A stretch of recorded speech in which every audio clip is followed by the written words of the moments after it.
সুপ্রিয় দর্শক, সাংবাদিক মিজান ভাইয়ের লগে আইলাম।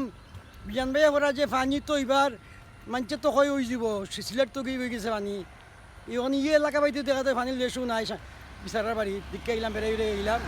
আর অবশ্য আমি আপনার আগামীতে দেখাই পানির কিছু ভিডিও নাই লোকিলা ও তো দেখো না সাগর বাসি যার ইবাদি পানি আসেনি আসেনি হয়। পানি আসেনি পানি আছে না তাহলে তো দাদা কিছু শুকনা আছে বা অন্য অন্য বাইদি তো ভালো ভালো পানি উঠতেছে। রোডের সাইডে দিও বাইদে এগুলো তো ডুবরার পানিতে, এগুলা তো এই পানি নাই, উপরা নাই তা বাসাইল পানি বাসাল পানি নি। পানি ও ওদিকে খালা আছে, খালা ইদার থেকে আইছে নাই নি, এখানে তো আগে পানি অনেক কিছু পড়ছে না। বেশি পানি হইলে তোমার এই জায়গাটা যখন ডুবি যাব তখন বুঝবা যে মোটামুটি বন্য হয়ে যায়।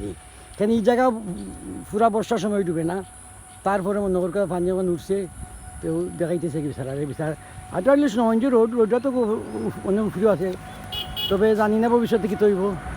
যাতে আইলাম একটু বেড়াইনি তো একটু পশ্চিমেতে আইলাম, বিচারালয় যাও এটা যাই। তুইও কিতা কেমন চলে রইলের চলের কেমন? চলের মোটামুটি ভালো চলের। আচ্ছা এই ভালো চলে রইল। আর আপনার ভিডিওটা একটা দেখছি হবিবপুরের ভিডিও, দেখছে সুন্দর ভিডিও হয়েছে। এটা যাই হোক, আজকে বেশি টায়ার্ড হয়েছি, আজকে গেছিলাম কি খুব আসবেন নি। আচ্ছা তো ভাবলাম যে মনে হয় বাসার থাইমই না কিতা ভাবছি আর কি, যে ফাইলাম যখন ফাইলাম রোডও যে ভাই জগন্নাথপুর, যাই হোক একসাথেও যাই। সুপ্রিয় দর্শক, তাই এই পর্যন্তই দেখইব। অন্য কোনো ভিডিওতে অন্য কোনো প্রোগ্রামে অবশ্যই আপনাদের ভালো লাগবো। ভালো থাকবো, আল্লাহ হাফিজ।